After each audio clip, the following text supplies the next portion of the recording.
आज हम पढ़ेंगे सूफीवाद, जिसे सूफिज्म कहा जाता है। सबसे पहले समझते हैं कि सूफीवाद क्या है।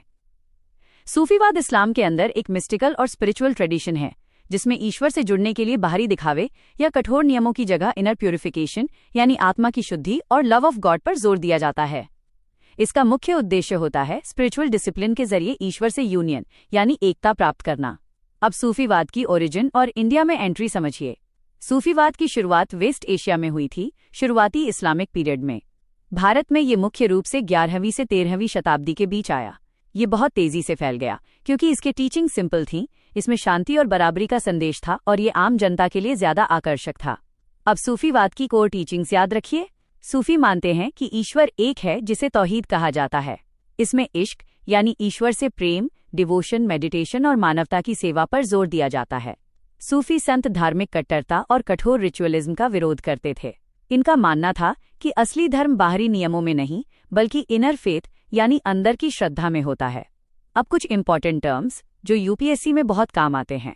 पीर या शेख स्पिरिचुअल गुरु, मुरीद शिष्य, खानकाह सूफियों का स्पिरिचुअल सेंटर, दरगाह सूफी संत की समाधि, समा या कव्वाली भक्ति संगीत जिससे ईश्वर से कनेक्शन माना जाता है, जिक्र अल्लाह के नाम का जाप, और दो फिलोसॉफिकल कॉन्सेप्ट, फना यानी ईश्वर के प्रेम में स्वयं का विलय और बका यानी ईश्वर की उपस्थिति में जीवन जीना।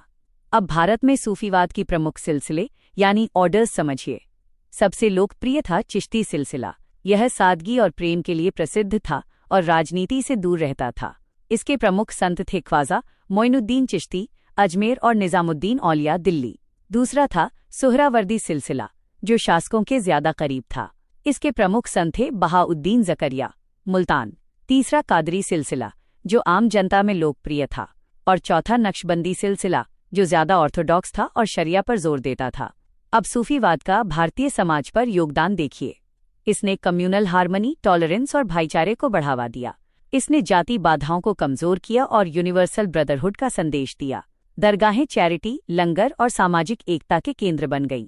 सूफीवाद ने भक्ति आंदोलन के साथ मिलकर मिडिवल इंडिया में कॉम्पोजिट कल्चर को मजबूत किया, क्योंकि दोनों ही प्रेम, समानता और रिचुअल विरोध की बात करते थे।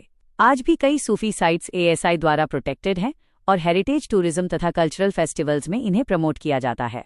निष्कर्ष, सूफीवाद ने भारत में प्रेम, भक्ति और सहिष्णुता फैलाकर समाज, संगीत और साहित्य को प्रभावित किया और भारत की कॉम्पोजिट कल्चर को आकार देने में महत्वपूर्ण भूमिका निभाई।